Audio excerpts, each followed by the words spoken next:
आपका मेरी चैनल लोकेंद्र जी की रेमेडी में। दोस्तों आशा करता हूँ आप सुखी संपन्न और समृद्ध होंगे। उसके साथ खुश रहना बहुत जरूरी है दोस्तों। जो लोग खुश रहते हैं उनके जीवन में समस्याएं बहुत देर नहीं टिक पाती। तो चलिए दोस्तों, आज की वीडियो का विषय एक बहुत ही सुंदर विषय है दोस्तों। ये वो क्रिया है, इस कर लेने के बाद आपको जीवन में और कुछ करने की जरूरत नहीं पड़ेगी। दोस्तों मेरी कई ऐसी वीडियो पड़ी है चैनल में, जिनमें अलग अलग लोगों का अलग अलग ढंग से वशीकरण किया जाता है। अलग अलग समस्याओं के लिए अलग अलग टोटके, अलग अलग उपाय किए जाते हैं। लेकिन ये उपाय अपने आप में इतना सक्षम है दोस्तों कि ये कर लेने के बाद आपको दूसरा कुछ भी करने की जरूरत नहीं पड़ेगी। इसमें आपको भक्ति करनी है दोस्तों। भक्ति से आपको ईश्वर को खुश कर लेना है, मतलब ईश्वर को अपने वश में कर लेना है। और किसी को वश में करने के लिए सबसे पहले जरूरी है कि सामने वाले की सबसे बड़ी कमजोरी क्या है, उस कमजोरी को पहले पता करें और वहीं से आप शुरुआत करें। भगवान भी वश में होते हैं दोस्तों।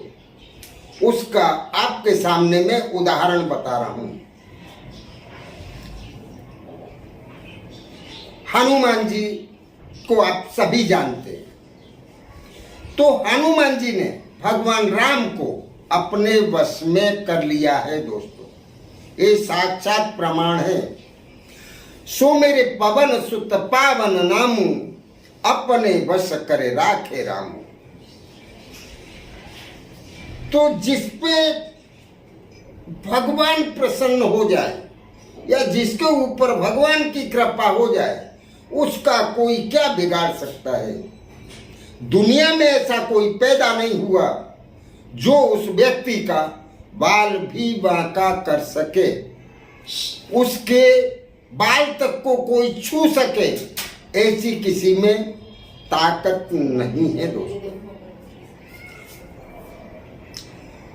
दूसरा, भगवान ने स्वयं कहा है, निश्चल मन जन सो मोहि पावा, मोह कपट छल छिद्र न भावा। भगवान ने स्वयं बताया है कि भगवान को खुश वो कर सकता है, क्योंकि भगवान को छल और कपट से बहुत नफरत है दोस्तों। अगर भगवान को आपको प्रसन्न करना है तो आप छल कपट द्वेष ये ते सब हटा के आप जैसे हैं जो हैं सरल ढंग से आप भगवान को प्रार्थना करिए। आप जहां होंगे भगवान वहां आ जाएंगे। और भगवान जब आपके पास आ गए तो फिर दोस्तों किसी और चीज की कहीं कोई जरूरत नहीं है। जैसे ये भी कहा है,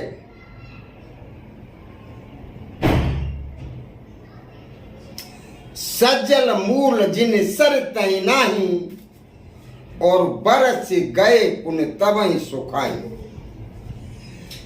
बरसात के टाइम पे जिन नदियों पे राम की कृपा नहीं होती है, भगवान की कृपा नहीं होती है, वो बरसात में भर जाती हैं और तुरंत ही वो सूख जाती हैं।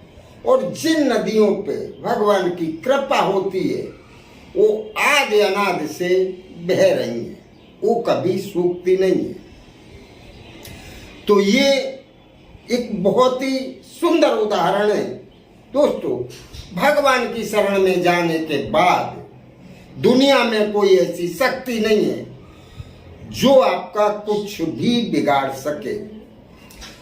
फिर आपको किसी को अपने वश में करने की जरूरत नहीं है। जा पर कृपा राम की होई, ता पर कृपा करे सब कोई।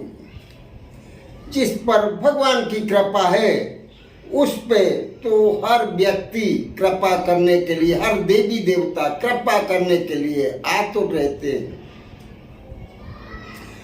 तो आप ये उपाय बहुत ही सुंदर है और शास्त्र सम्मत है।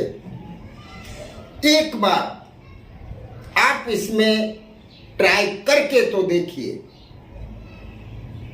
भगवान अपने भक्त के लिए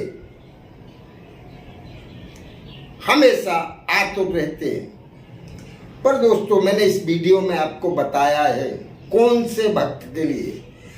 भगवान को आडंबर पसंद नहीं है। उस ईश्वर को आप सच्चे मन से याद करके तो देखिए। वो ईश्वर आपकी हर मनोकामना पूरी कर देगा। आप जो सोचेंगे, आप जो चाहेंगे, वो सब कुछ अपने आप होते चला जाएगा। और दोस्तों, जिनके ऊपर राम की कृपा है उसको और कुछ सोचने की जरूरत नहीं है। तो मेरा आपसे सिर्फ इसमें इतना कहना है कि ये दूसरे सब चीजों में अलग अलग पढ़ने से अच्छा होगा कि आप भगवान का वशीकरण कर लें। भगवान का वशीकरण बहुत ही आसान है। उसमें ना आपको कुछ फेंकना है, ना कुछ रखना है, ना कुछ उठाना है। बस भगवान का सरल मन से, साफ मन से थोड़ा ध्यान करना है और भगवान तुरंत ही प्रकट हो जाते हैं। तो चलिए दोस्तों, ये क्रिया करने के लायक है। ये आप जब चाहें, जब से चाहें तब से आप इसको शुरू कर सकते हैं। थोड़ा ध्यान आप धीरे धीरे शुरू करिए। आगे का मार्गदर्शन आपको वहीं से मिलता चला जाएगा। आपको किसी से कुछ पूछने जाने की जरूरत नहीं है। ये शुरू करने से पहले थोड़ा अपने गुरु जी का ध्यान करना है। आपको उनको बोलना है कि मेरा मार्गदर्शन करो। और जिसने गुरु दीक्षा नहीं ली है तो आपको ओम गुरुवे नमः बोल के, क्योंकि गुरु तो राशि के सभी के होते हैं, बस, और अपना धीरे धीरे थोड़ा ध्यान लगाइए। भगवान को मजबूर कर दीजिए कि वो आपके पास आए बिना नहीं रह सकते। तो चलिए दोस्तों, ये क्रिया बहुत ही सुंदर है और करने के लायक है। करते रहिए।